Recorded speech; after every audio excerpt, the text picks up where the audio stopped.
Hello, everyone. On behalf of the Friedrich-Naumann Foundation, welcome to our web talk this evening.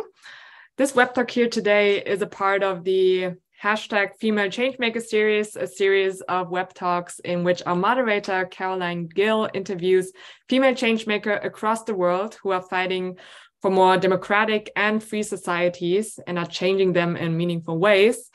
And today here, we want to spread some more awareness on the current situation in Nicaragua.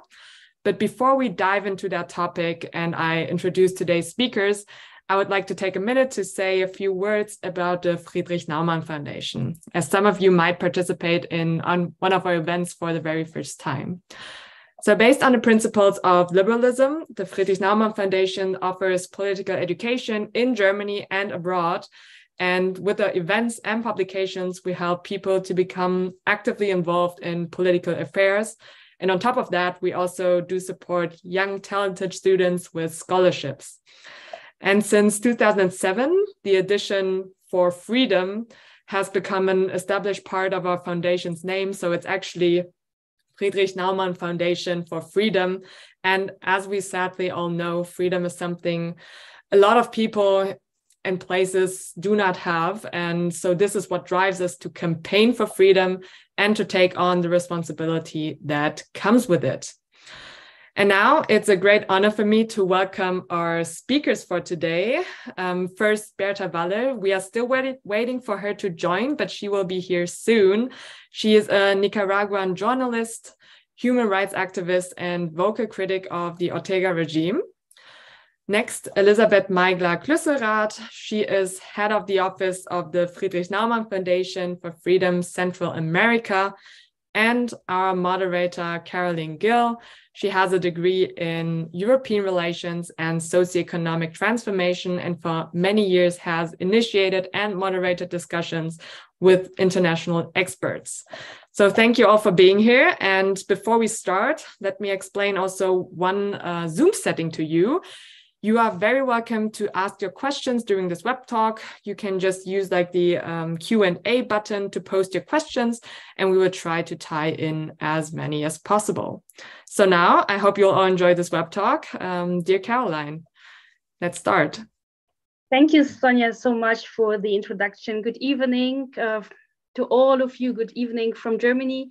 First of all, let me thank the Friedrich-Naumann Foundation for Freedom who made this idea come true. My name is Caroline Gill, and I'm happy to be the host of the hashtag Female Changemaker series. With these talks, we want to empower and inspire women all around the world to become courageous, to stand up. We believe that change can start at home, at work, in society, and it starts always with a decision. Introducing women from all around the world, we can understand their motivation, learn from their situation in the country, discuss solidarity and the power of the moment. It's already our 11th talk. We started in March 2020 with opposition leader Veronika Tsepkalo from Belarus. Today, we will focus on women from Nicaragua and the courageous fight for political prisoners. We are happy to welcome Berta Valle and Elisabeth Meigler-Klüsserath. And we will start with you, Elisabeth. Happy to see you, to meet you again. And we will wait some more minutes for our female change maker. Oh, she's joining us now. Great. Berta has arrived. I just started to introduce you. Hello, Berta. We are very happy to see you. And we just finished our introduction. So it's a pleasure to see you online. And I just said that I will start, obviously we're waiting for you, but I will start with, to address my first question to Elisabeth. Elisabeth, please tell us where you met Berta for the first time and to what extent you would place her in the ranks of a female change maker for Nicaragua's society. Well, thank you, Caroline. Good evening to everybody who is joining us today during this web talk of the Female Changemaker series. It's a pleasure to be here with you and to share this web talk with Berta, a dear friend and partner of the Friedrich-Naumann Foundation. Well, actually, we met in 2017, Berta, you might remember, in Peru during a Congress of the Liberal Network of Latin America. That was the first time we met. I've heard before, obviously, of you because your husband, Félix Maradiaga, is a close partner of the Naumann Foundation. And after that meeting in Peru, obviously, we kept contact through Félix mainly. And then, obviously, last year, our cooperation intensified a lot. Since your husband, Félix Maradiaga, was imprisoned by the regime of President Ortega. And we have been cooperating closely, since 1.5 years for now. And well, it's always a pleasure working with you and being here today to portray your profile as a female change maker. Thank you so much, Elizabeth, for the introduction. Berta, once again, happy to see you. I don't know how many experts there are in the audience, but I think not everyone is so aware of the political situation and societal situation in Nicaragua. So please give us an overview about also the changes in the last years.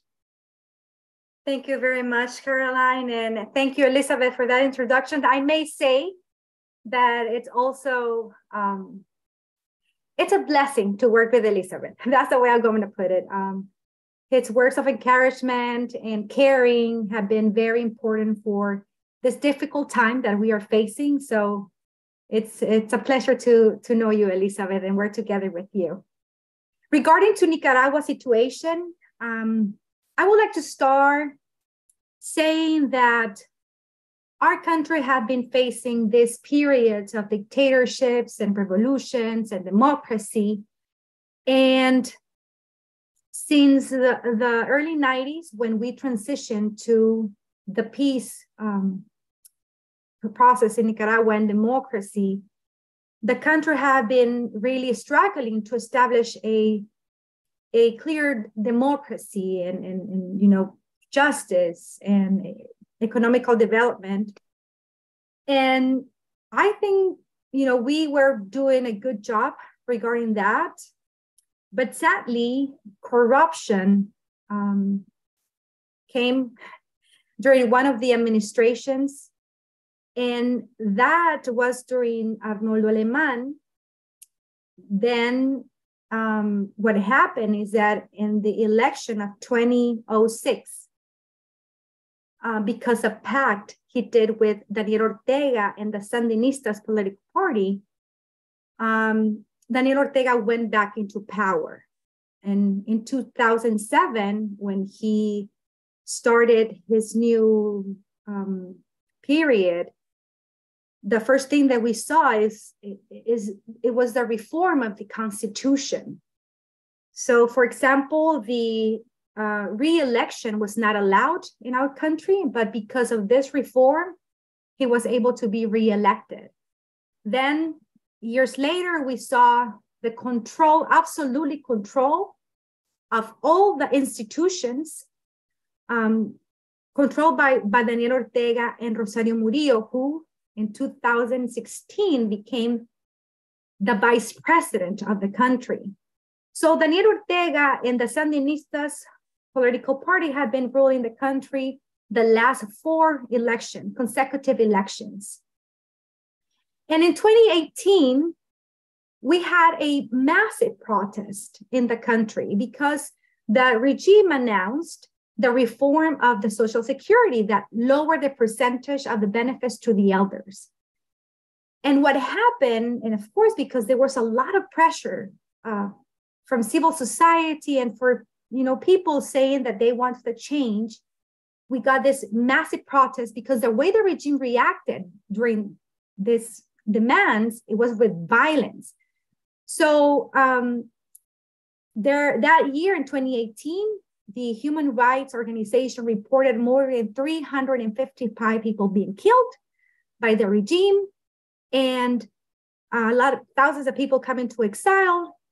One of those, myself, because as a family, we decided that it was better for us, it was safer for us to be outside while Felix was working with the grassroots and the civil society movements, asking for the restoration of democracy. And 3 years passed by. We got to 2021. And last year, we were supposed to have national elections in November. So the opposition started to get together, and they agree on supporting the person that had the most chance on winning the elections. So the three candidates signed an open letter, a public letter saying this. And the way that the regime reacted was that they arbitrarily detained 7 of the presidential candidates, being one of them my husband, Félix Maradiaga, and all the leadership of the opposition. So right now, we have been facing this social political crisis for 4 years. There have been more than 450,000 in Nicaragua that have been forced to exile. Right now, we have more than 235 political prisoners, some of them from 2018, others in the more recent electoral process. We have we don't have any more independent media working in the country. So more than 100 journalists have fled the country. And recently, we also have seen this brutal persecution to the Catholic Church that was one of the institutions that was able to speak up against the violation of human rights. So up to today, we have 9 priests being in prison. One of them is in under house arrest. He is Archbishop Monsignor Alvarez. 2 seminarists, 1 diacono, and so on.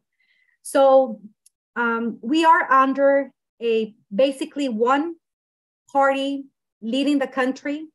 In the local elections that were taking place in November this year, it happens that the Sandinistas political party won 153 municipalities.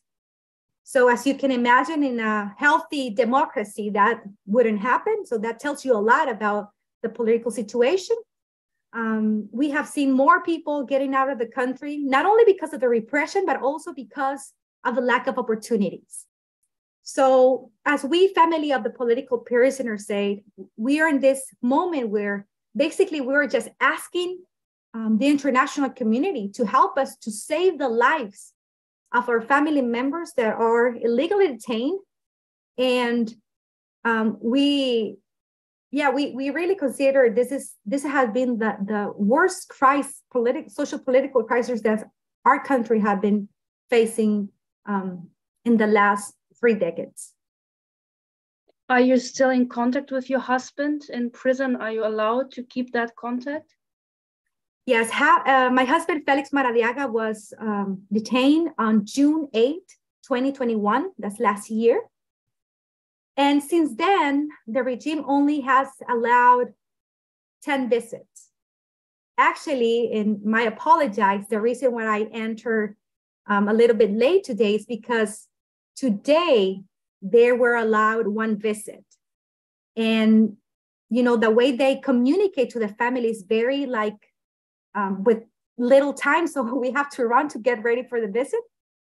And only family members that are in Nicaragua have been able to see Felix in person. But in my case, in our daughter, who is 9 years old, and my mother-in-law that is together with us, during all this time, which is 1.5 years, haven't been able to have a phone call, a letter, or even a drawing from our daughter. So I directly have been neglected to have this right, which for us, of course, is a torture.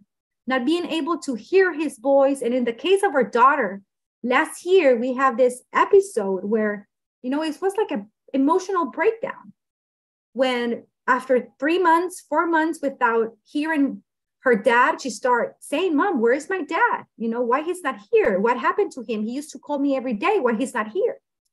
So this level of incommunication, which is unnecessary, represent a way of torture for him and for us that we are family members. And I also would like to point out, just for the audience to understand, in my case, after my husband was arbitrarily detained, I started advocating internationally, and together with another wife of one of the political prisoners, also a candidate, Victoria Cárdenas, together, you know, we start denouncing the violation of their human rights. So the regime accused us of traitor to the homeland. And that's why I cannot go back to my country, because otherwise I will be also put into prison, like my husband.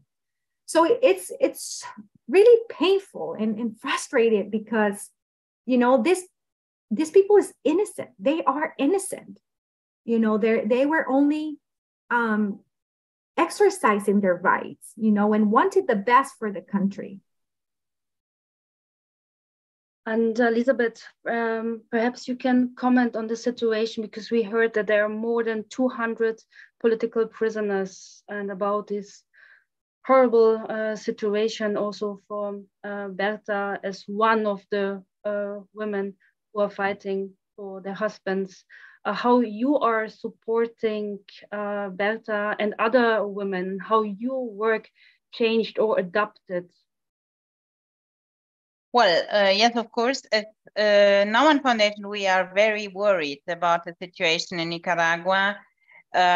We have been working with Nicaraguan partners for many years, and certainly followed up on the situation since Ortega came to power. It wasn't that clear at the beginning, maybe, that he intended to remain in power for many electoral periods. But with the time passing, obviously, we noted that intention of the regime and of Ortega getting re-elected. And the dramatic situation, I think, is that we have observed that democratic instruments and tools are used by dictators as Ortega to remain in power, because he formally uses an election, which is obviously a fraud, but still an election in which he gets re-elected. So he can argument that he was elected democratically. Obviously, we know that there was a fraud and that all oppositional voices, especially during last year, were silenced before the election. So in the end, he went into an electoral process, but the outcome was already clear. So dictators use democratic instruments to stay in power. That is one very worrisome situation. And then, of course, we have one of our key partners, Félix Maradiaga, the husband of Berta Valle, who is now imprisoned. Félix obviously was a very specific target of the regime, because he always was very critical. And from the beginning on, he saw the risk of the Ortega regime getting more,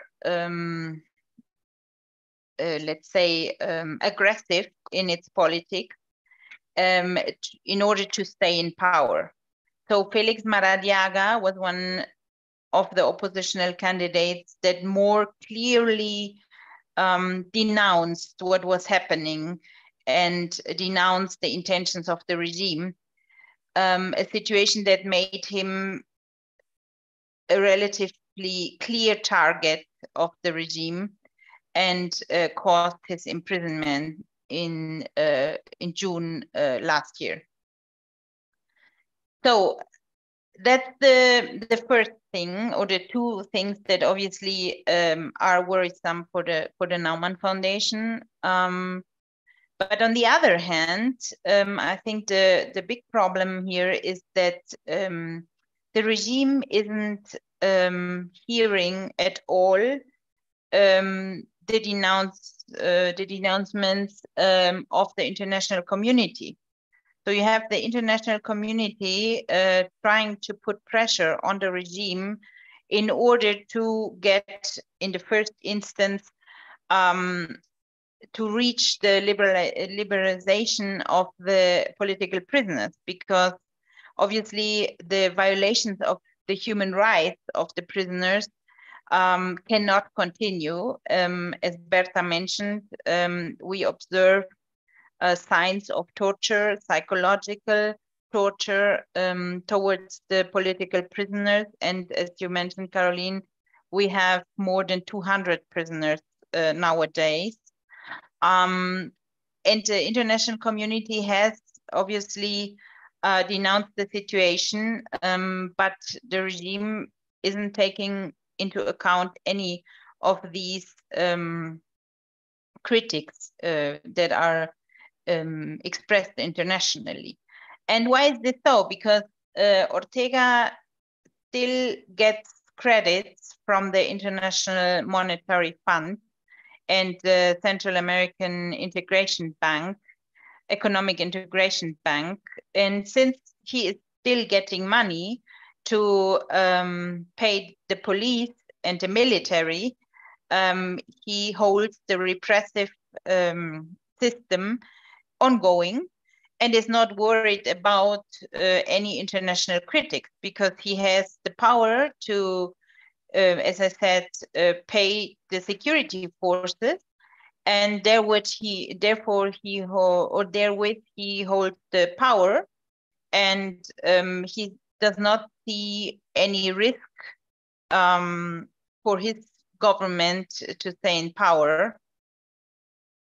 So we have to continue with advocacy regarding this situation and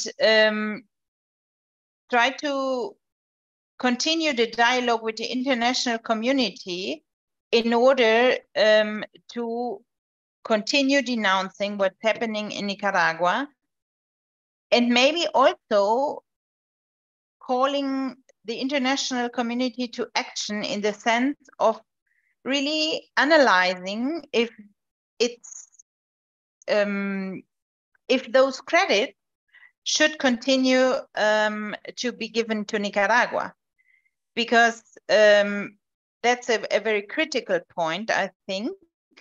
And also, and we have discussed it, Berta, we have to put pressure, or try to put pressure from the international community on the regime, not only in the sense of receiving those credits, but also in the sense of the accountability of the regime when it comes to explain wherefore the funds were used.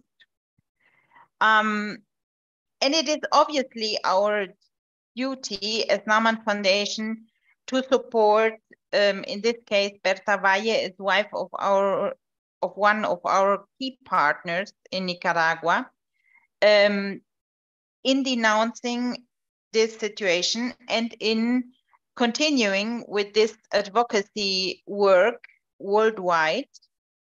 And so we are kind of a platform for Berta in order to connect her, as to say, with European parliamentarians.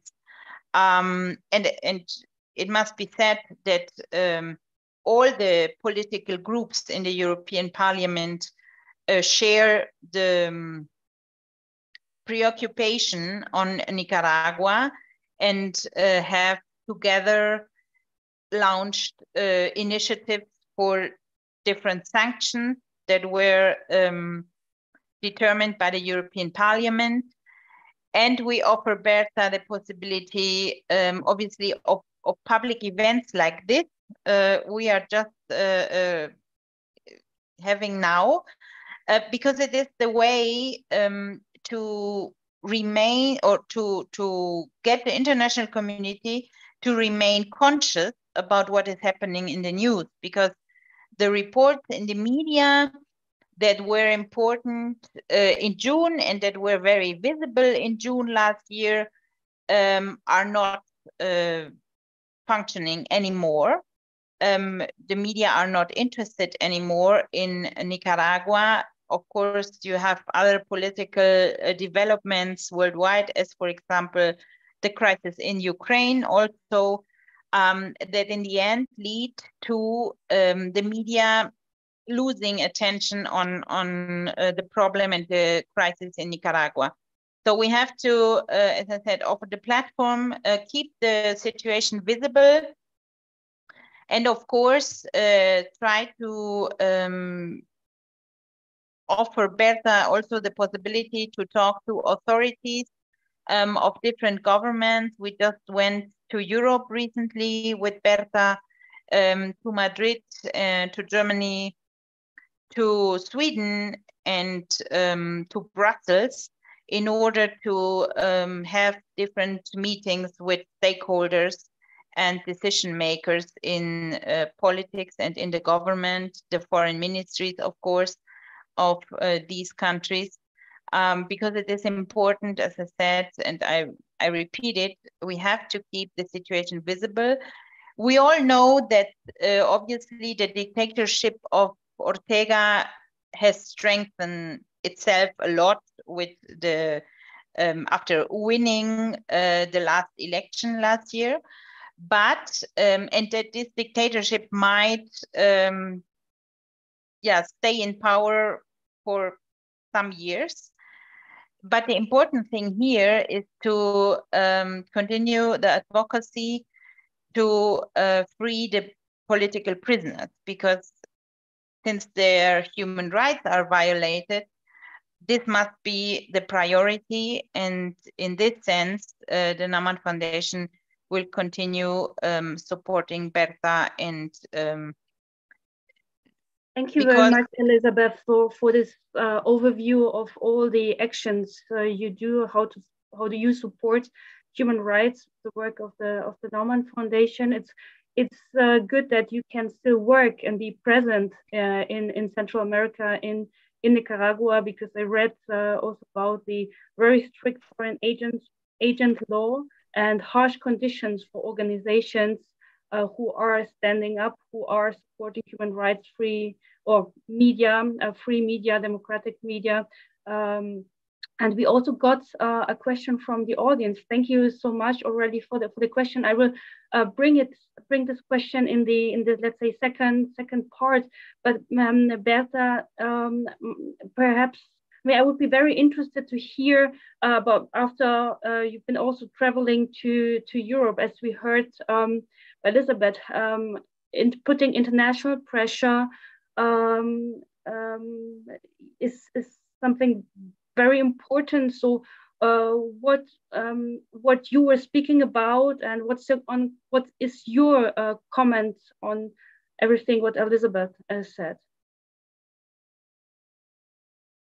Yeah, please, the microphone. Yeah, thank you.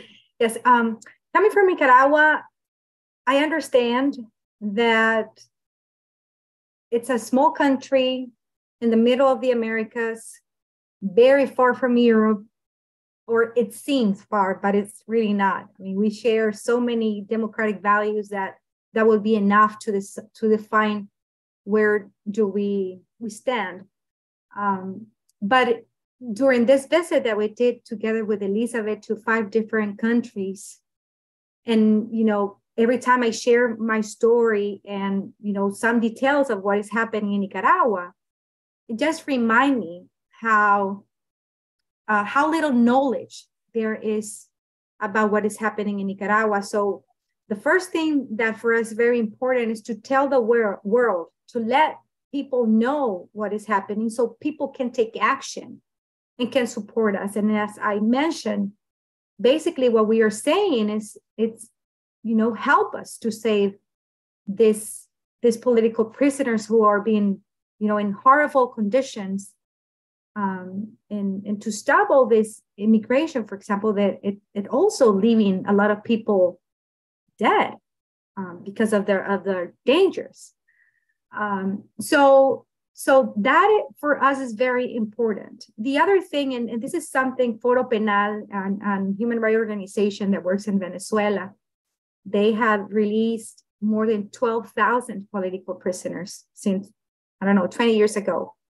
And they say the worst thing that can happen to a political prisoner is to be forgotten. And one of the main work that we are doing together with the Naumann Foundation is precisely that, is to keep, people reminding not only Felix, who is a partner, but also the other political prisoners that are in Nicaragua. Some or most of them don't have the opportunity of speaking up because their family lives in Nicaragua and they're under this repression. So for me, that is very valuable. So to have this platform, to have this support, this opportunity of, going there physically. I know now with this type of technology, it's easy to connect, but being present and sharing the experience, it changed the way of perception. And the other thing is that we have seen, of course, globally, we are in such a moment of, tensions everywhere, the war in Ukraine, so there's little attention on what is happening in Nicaragua. So that's another thing that for us is important, to have organizations and people helping us raise our voice so we can be heard. And again, we can call for help, and we can make Daniel Ortega and Rosario Murillo to be accountable to their international responsibilities.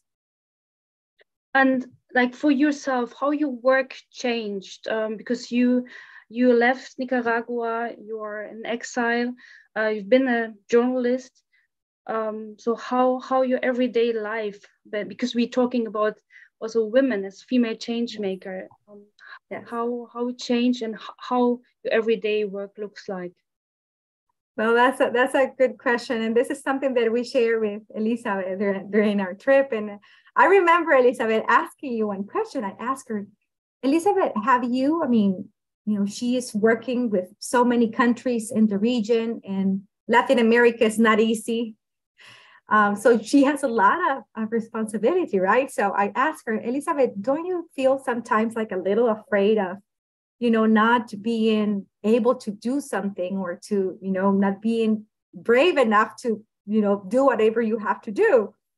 And she's like, well, yes, she said, sometimes we have been challenged, but, you just take the moment and you do things. So, and people who knows Elizabeth know that she's very passionate about her work and very committed and organized. So I mentioned this conversation we have because I keep reminding that, I keep reminding that, of course, I have challenges, but other women that I admire also have these challenges. And once we understand that we are not alone, that, it's fine to not being all the time assertive with what we do, that's fine. So I start saying this because we as women, when are in this difficult situation, tend to, spoil our own capabilities.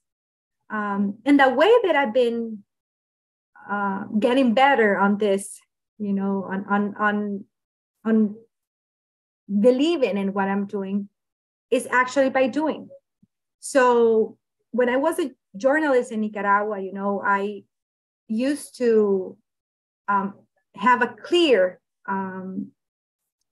a scenario on what should I do, right?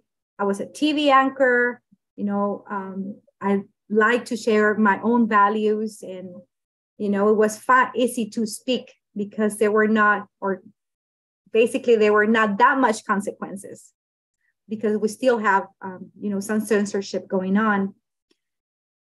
But right now, what is interesting is that what I learned while being a TV anchor is helping me to work in the cause.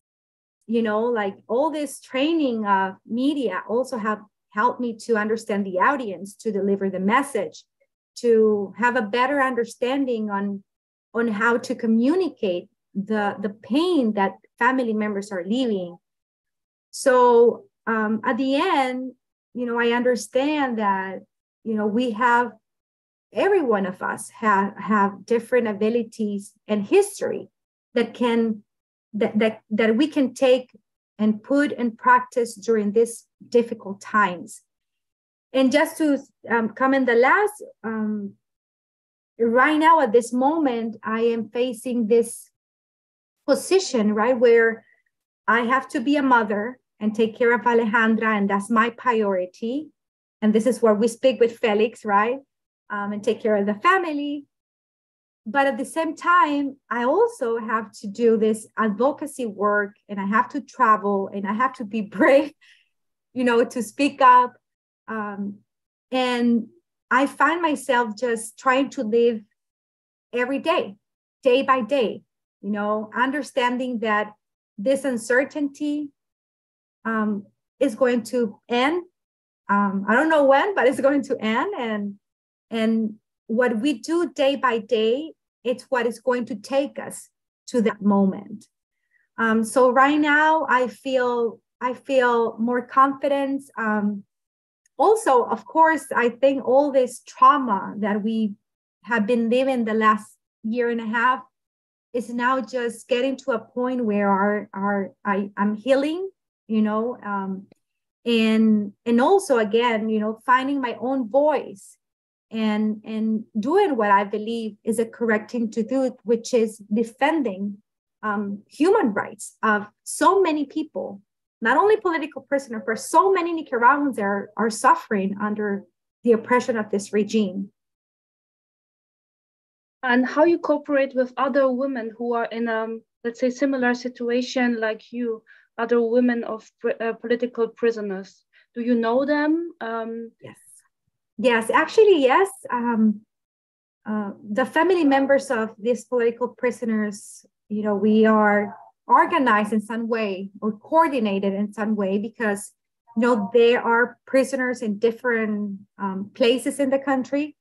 And some of the situations are similar, some very different. So I'm part of this group of people that, communicate regularly to understand what is going on with them. And we also collaborate by denouncing. Sometimes, we don't have that much resources, but if there is a case that needs, some help, we go and we help these families. We also share hope. It's incredible how the wife, for example, when we get together in, let's say, in a chat group, right, and we start, sharing the way we feel or how our daughters feel, in sending all this message of encouragement, that's another way that we feel connected and we feel support, that we support each other during these difficult times. And particularly, I'm working with the wife of Juan Sebastián Chamorro. Her name is Victoria Cárdenas. And it happens that our husbands were detained the same day on June 8th. So since then, we have been working together, advocating together and internationally. And that is like a perfect example that I can give where, women can really support each other and together we're stronger.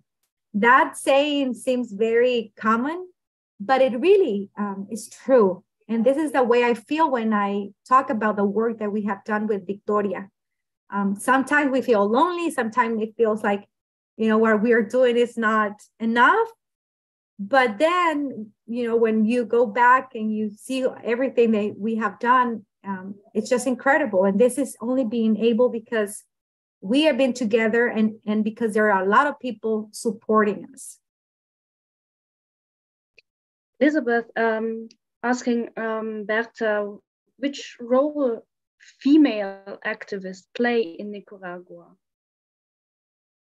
Sorry, it was which role female activists like Berta play in Nicaragua? Well, I think a very important role because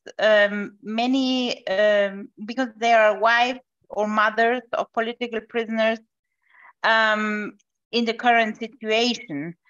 But I think it is very difficult for them to really implement actions in Nicaragua because the regime is acting in such an aggressive way against any oppositional voice. And obviously the family members of political prisoners are part of this opposition, that that many of them are not being active visibly.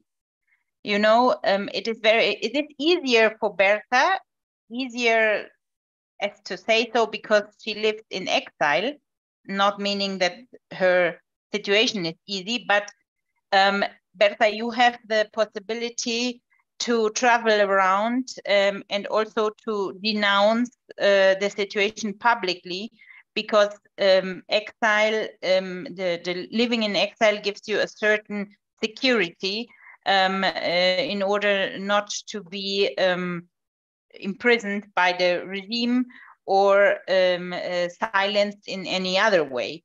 So the role of the female activists is obviously very important, but also it is also important to mention that Nicaragua is the same situation in other countries, has a very conservative society, still a very male-dominated society.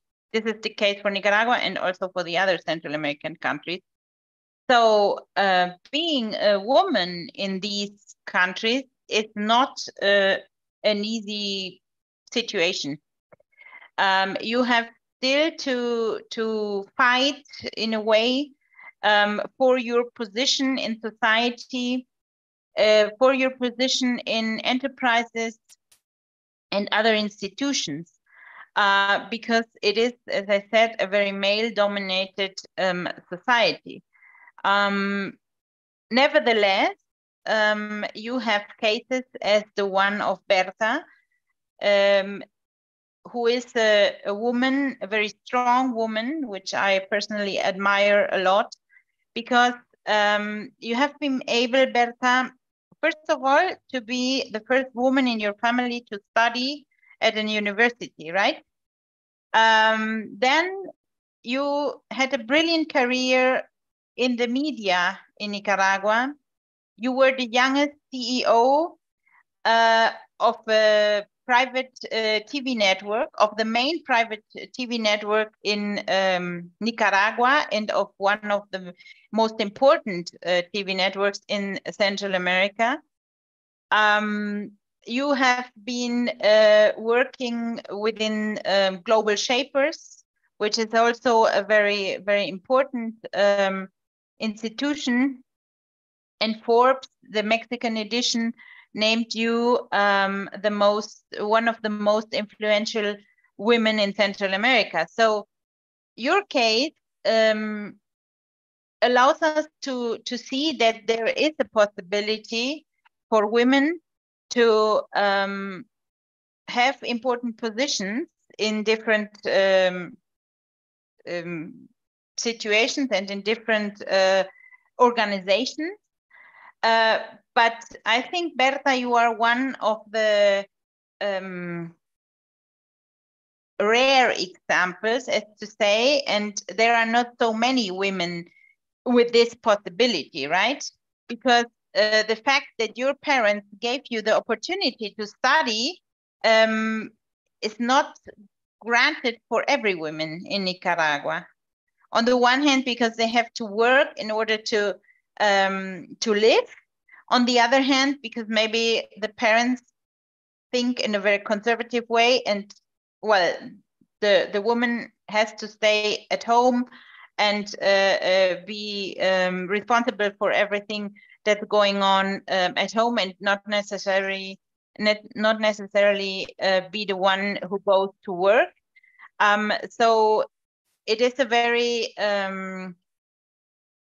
difficult situation, I would say, challenging situation for women in Central America when we think of female leadership, which we want to showcase with this series of female change makers.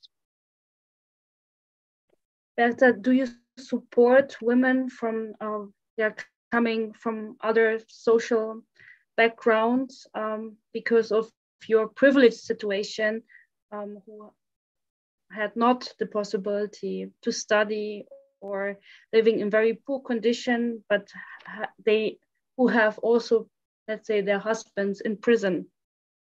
Yeah, no, definitely. And actually, it's so true. I mean, I was raised in this small city, semi-rural city.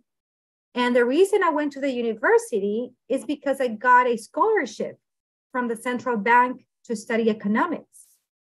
But when I relate my case to my other cousins, for example, some of them also finished the university, but with a lot of struggle, and now with the clarity of, we call this the jump of the frog, right? To improve your situation. So definitely, I think my case is really outlier.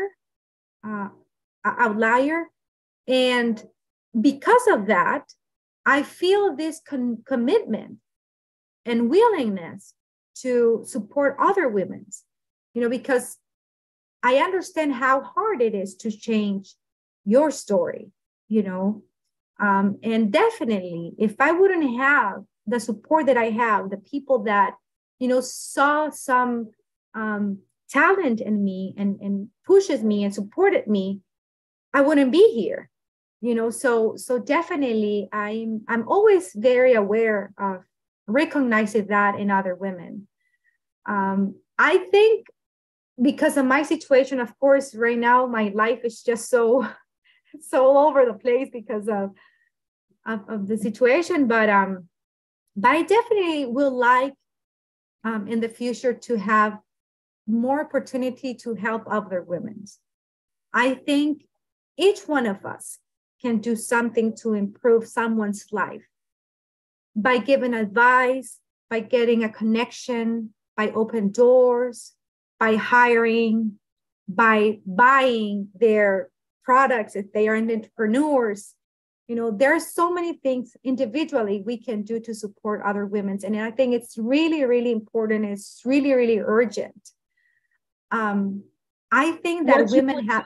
What you would do, what you would suggest, how to help women in Nicaragua? One of the things that we have seen, and this is, I used to work also, I was part of this group of women called Mujeres de Liderazgo, leadership women. And it was interesting because it was an exercise where women from different backgrounds got together to think about, how to put more women into leadership, in public leadership. And we started having this conversation. So we did a study to understand better what were the barriers that stop women to be into the public arena.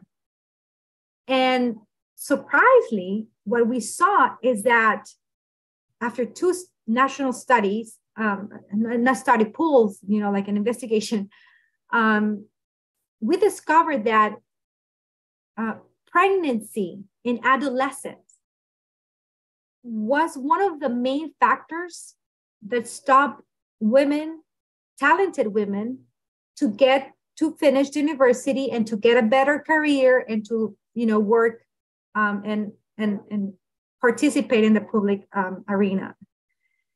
So we come from a country, Nicaragua is a country where, of course, we have this machista tradition, where women are seen mostly like the one they have to take care of the kids, take care of the house, which I believe it's, I think that's a good part of the role of women. I really believe that we have to take care of the family. I mean, we as a society, right? And I know women have this particular role, historical role, that when we balance it, it's really positive for the society. So that is my vision.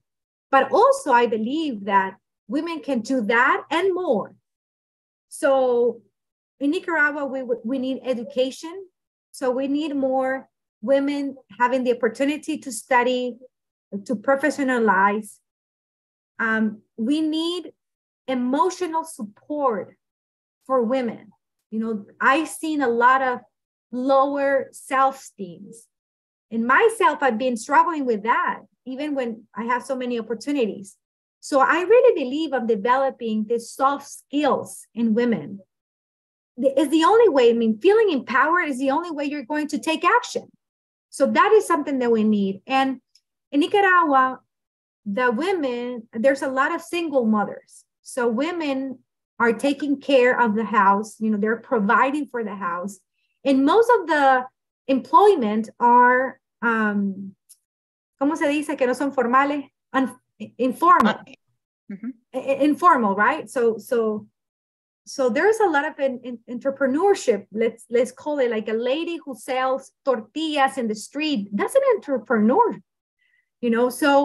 So creating more opportunities for women, that is something that can impact their lives and our society. Of course, right now, it's really hard to think about this because we are in this crisis. But one of the things that I'm always considering is, okay, if we were in a democratic system again, what can we bring to the table? We as women can bring to the table to rebuild the country. And those are the needs that I found to do that.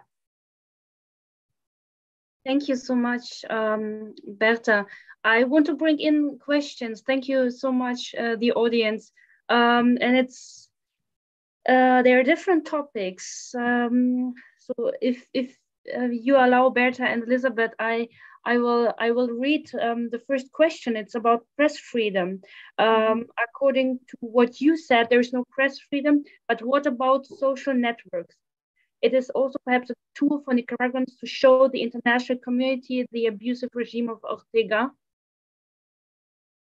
So the chance to work be more visible in the social networks, or perhaps you have some examples what is already been, what we see, what has been done already. Yes, I would like to start commenting on the question about La Prensa.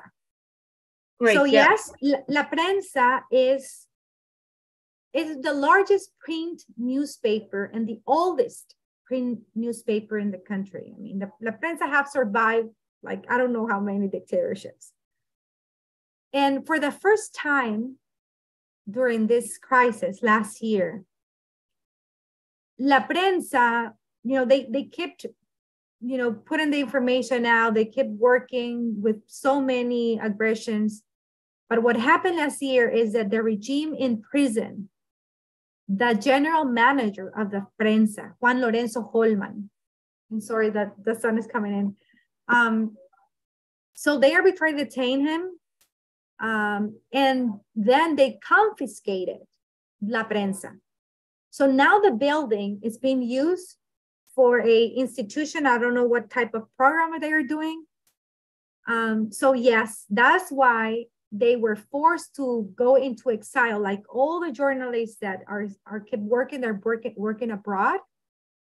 And what we are doing, because I'm still working with media and journalists in Nicaragua. That's like my other job, which I love, is that we understand that we have to rebuild the information network in the country, basically trying to find not only journalists that still are in the country, but also citizens that want to do, I don't know how do you say, periodismo ciudadano, we say it in Spanish. Citizen journalism, I would say. Yeah, that's the way we are working. So I think the media needs a lot of support, and this is connected with a question regarding social network. So right now we have seen that the regime is receiving a lot of collaboration from other countries to establish fake news and to, work with the trolls farms, we call it, and there's also a battle in social media regarding, who established the narrative, how the regime, replicates all these messages that at the end it created a public opinion. And more recently, actually yesterday or the day before yesterday, there was an agreement between the regime of Nicaragua and the national press from Russia. So now the Russia TV is in Nicaragua participating in and collaborating with the regime. So this battle in the social network is also becoming very relevant and important. And a way of collaborating with that is, and I always mention this when people ask me, how can we help? Well, let's start by understanding what's going on in Nicaragua, understanding, how the regime wants to establish their narrative to say like, oh no, this people is the one that wanted to do a coup d'etat, and trying to shut down or to silence all the denounce of violation of human rights. So in that sense, social network is very important. And one of the things we are trying to do is to reinforce those voices, those validated voices that are still, given the battle. Elizabeth, do you also focus on social media projects? Not so much, actually. We do not work concretely with activists being active and present in social media, but it is certainly an important tool to maintain also the situation visible, even though obviously there is lots of control from the regime, and those activists have to be very careful also regarding what they publish or not, because the harassment against them is very present, and there is really no chance, unless they live in exile, being in Nicaragua, to be active within social media without having the regime persecuting you. So it is a very, very difficult situation. There's another question from the audience. Who could really put pressure on the Ortega regime? The US, European Union, some Latin American states like Mexico, Brazil? So a question to you from the audience. Yes. Basically, when we say international community, we are referring to countries, but also institutions, and what we're trying to say about pressure is that we are saying to the international community that Nicaragua has to relate to their to their responsibility, international agreements, so as Elizabeth mentioned, how can Nicaragua be violating so many human rights, but still receive millions of dollars in loans from the international finance institutions? So that's one question that we are making. So yes, I think the recognition of the government of Nicaragua as a legitimate one from the international community, that should be, a way of pressuring them. And also, I think the region in the Central America region is very responsible on that way of pressuring Daniel Ortega to relate accountable. And we have not seen the region to be inactive, you know, to stop this type of violation of human rights. And again, I'm talking about saving the lives of the political prisoners, you know, who most of them are part of the leadership of the country. And we are not even talking about democratization yet. So the call is help us to find a way to release the political prisoners that are being held unfairly. Elizabeth, do you see any chances because you mentioned it in the very beginning, what the international community should do, but perhaps more concrete even? We would very much appreciate that the international community would be permanently denouncing the situation in Nicaragua. And of course, as Berta mentioned, one very concrete action would be that the US or the European Union veto the decision of the International Monetary Fund to continue giving credit to Nicaragua. That would be a very concrete and a very important decision. But obviously, sometimes the states are reluctant to do so because they say the credits are given to the country in the interest of the population. This is a very controversial issue because, of course, you don't want to affect the population in Nicaragua, but you don't want to affect them by continuing under a regime like the one of Ortega. So I think definitely closing any financing channels towards the regime would be very important, would be a very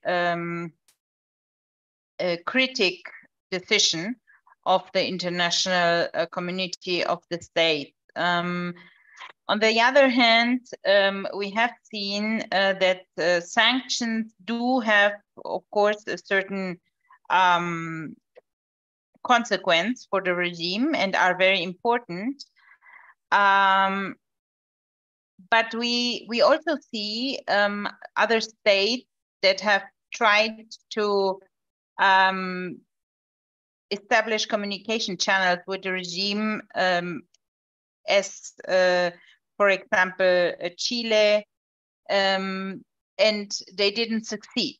The attempt of communicating with the regime was not accepted by the regime. There is a hope to getting Brazil, the new Brazilian government, to start a dialogue with the regime, but we will see how that works. And there was also the question in the from the audience regarding the role of the Catholic Church. Even though the priests are have been arrested, many priests have been arrested. For my opinion, the Catholic Church has remained very silent, and we actually would have expected a more present role of the Catholic Church, because as Church in Nicaragua, you mean, yeah? Sorry? The Catholic Church in Nicaragua or international? No, the Catholic Church in Nicaragua has no voice anymore because, as I said, many priests have been imprisoned. So the voice of the Catholic Church in Nicaragua has also been silented. I'm talking about the Catholic Church in Rome, in the Vatican.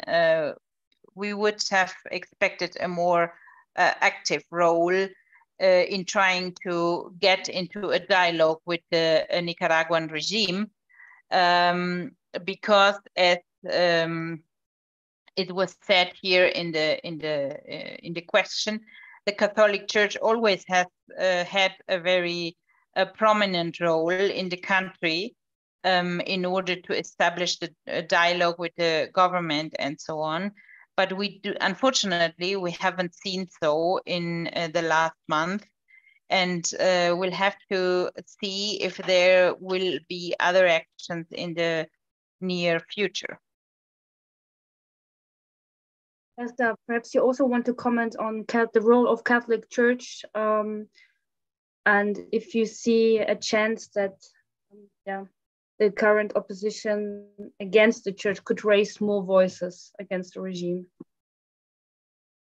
I think one of the problems is that it's happening right now. I mean, people is really upset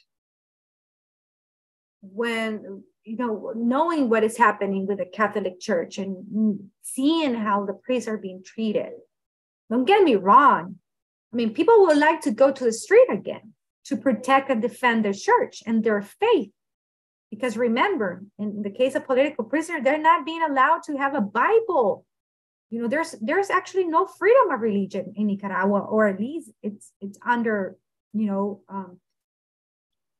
danger. So the problem here is that the level of repression. So to give you an example, the regime started looking for people that related to the opposition.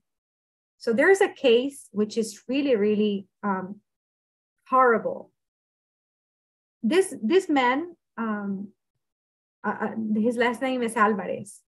He was part of a political party and he went to exile.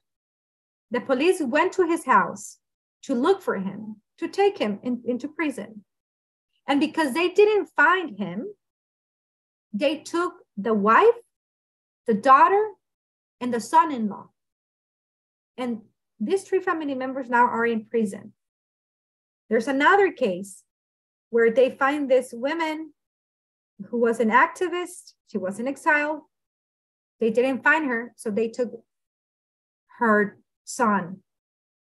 So the problem here right now is that anyone can do not anything in Nicaragua, because if you do something, if you dare to go out to the street with a national flag, you will go to prison.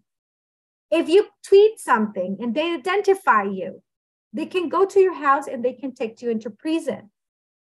And they accuse you using these laws that they created. Oh, these people, they tweeted fake news. So now they are going to stay for 8 years in prison. This is a case of the journalist that is arbitrarily detained right now, Miguel Mendoza. Or if you go to a meeting, they can accuse you on undermining sovereignty, So the problem here is when people ask me, why people not in the street? Well, because if you go and then, I mean, we understand these people is willing to kill. We have seen it in the past during the protest. So right now, what we are saying is that we have to save life. We have to be protected. We don't want more political prisoners. So that's why, you feel this silence in the country. And then when you go internationally, yes, there are members of the opposition that are abroad, but we have been actually forced to remain silent. It's very, very complicated. And, people is not aware of this repression because it's so hard to speak about it. It's really hard to find spaces and speak about it. So very similar situation we can see now in Russia. So this reminds me all into describing the current situation in Russia. But do you see then any hope? Because at the very beginning you said that you are more confident. So do you still have hope for some changes? Definitely. I mean, this is why we say we are resisting, right? And it's going to take a long time, probably, but it's the way. I mean, if we are talking about non-violence here, right? This is our goal. We don't want more wars. We don't want more violence in our country. So yes, that implies a different work and to be patient and work and stay there. But in the short term, it seems that what we can do is very little. inside the country and as Nicaraguans. So that's why, again, we see the international community like our last resources to ask for help. And we are asking for the basic. We are asking to help us defend the human rights of all Nicaraguans, because we have this state that is committing all these violations and also crimes against humanity. So when I say that I feel encouraged, is that, you know, I feel very sure that our fight, it's for justice, it's for democracy, it's for human rights, and is the correct thing to do. And we have to resist. This is the only way we are going to be able to defend our loved ones that are in Nicaragua, not only in prison, but also at the end of the day, it feels like Nicaragua is a big prison for everybody that is inside and do not accept the rules of the regime. You said that there are more than 450,000 people in exile. It's a country with a population of 6.6 million people. So it's a lot. It's a lot. So what the exile community is doing to change, I mean, the change from the country inside would be difficult, but from the exile, are you connected? Are you organized? Yes. I don't work directly with the diaspora and people in exile. I have had encounters, and we are always sending them information about the political prisoners. And there's something really, it's like a contradiction. So people go to exile, and we believe that this is something that the regime promotes. You know why? Because all these people that is in exile represent remittances for Nicaragua. And it happens now that the number one, el rubro más importante, the most important area, component, let's say, component of our national budget is remittances.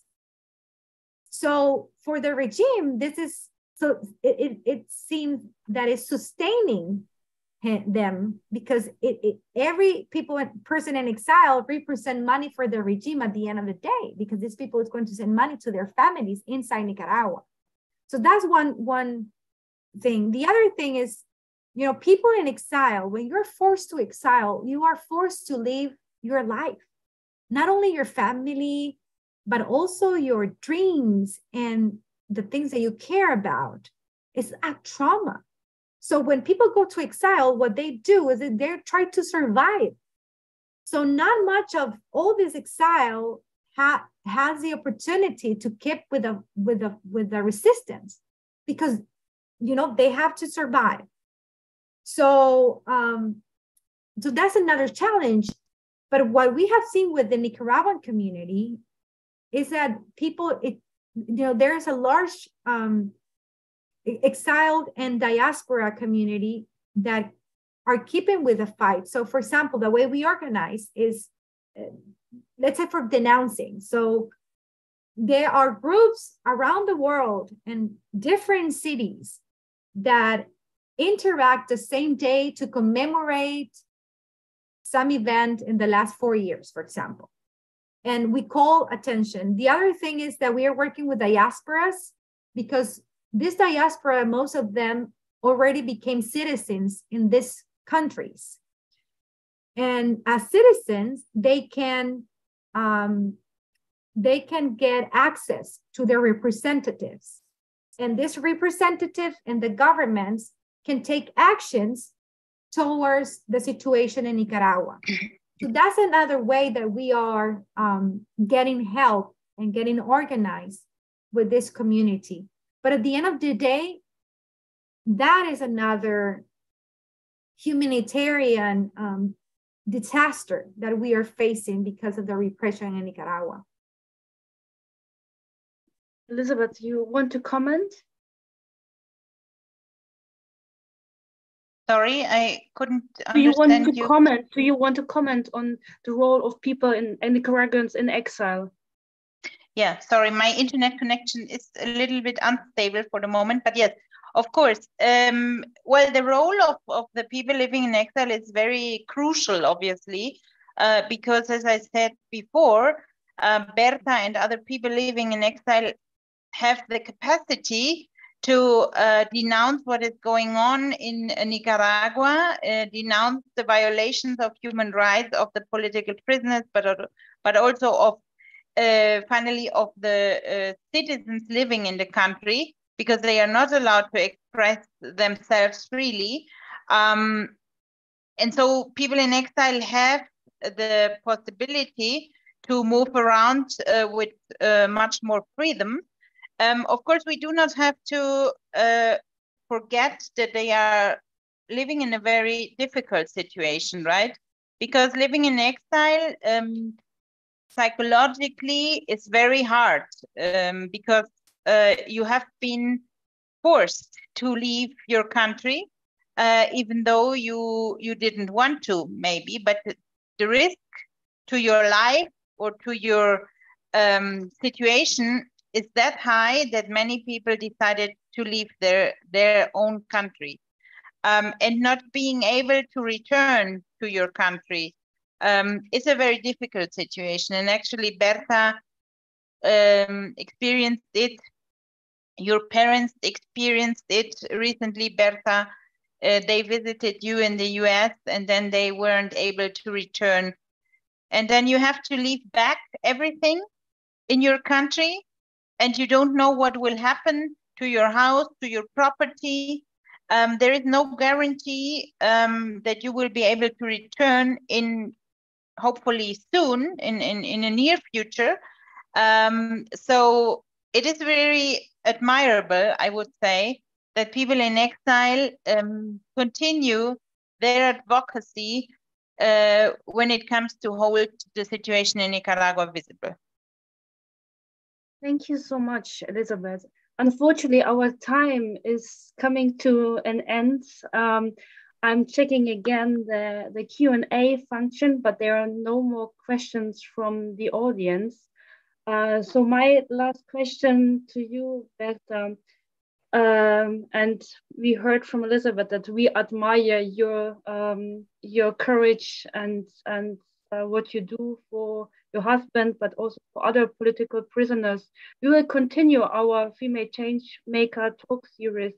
What you would say to your colleague, another female change maker from another country, how to keep the hope, the strength, and this positive outlook that everything makes sense what you do right now? And the microphone, yes. Yes. I would like to start saying that it's very important to take care of ourselves. Sometimes we as women, we tend to give everything.